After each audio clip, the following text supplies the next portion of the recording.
পড়ছি ভাটিমুখী বেহুলার ভাসান। আশ্বিনের শেষ বিকেলে নিঃসঙ্গ এক খণ্ড জমির শরীর জুড়ে থাকা আগামীর স্বপ্নগুটি। মোটা আঙুলের নরম স্পর্শে বোটা ছিঁড়লেন বাবা। গুটির আবরণ ছাড়িয়ে রোদে শুকিয়ে বীজগুলো বহু যত্নে মাটির কোলায় ভরে রাখলেন মা। আমি সেখানে তরতাজা ছিলাম, তবে মন ভালো ছিল না। সবসময় আইঢাই করত বুক। হু হু বাতাস অন্তরে অনিঃশেষ, যতই নিরাপদ থাকি বন্দি জীবন্ত। কোনো এক পিঠ পোড়া দুপুরে আমাকে ছড়িয়ে দেওয়া হলো জমিনে আবার। চৈতি ঢেলার নিচে সামান্য পোমের কোলে শুয়ে শুরু হলো বৃষ্টির জন্য অপেক্ষার পালা। বারবার চুষি শুকনো ঠোঁট, তবুও বাঁচিয়ে রাখি জীবন।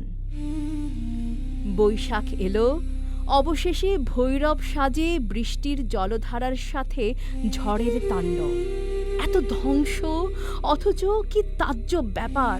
জনপদ হাসে খিলখিল, সকল বেদনা হাওয়ায় উড়িয়ে ওরা মেতে ওঠে জন্মোৎসবে। আমিও ছোট্ট দুটি কচি পাতা নিয়ে চোখ মেলে দেখি আলো, জীবনের অন্য নাম। আমার আঙিনায় ভিড় জমে যায়। বাজার নয়, ভালোবাসা দখলে নেয়, আদরে অক্ষত করে সমস্ত শরীর।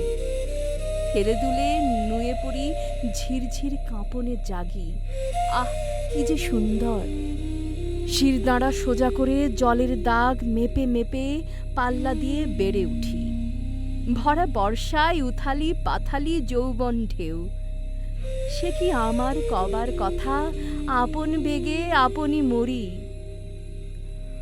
কখন জানি আমার হৃষ্টপুষ্ট শরীরে চর্বি জমে, আগাম খবর জেনে যায় মহাজন।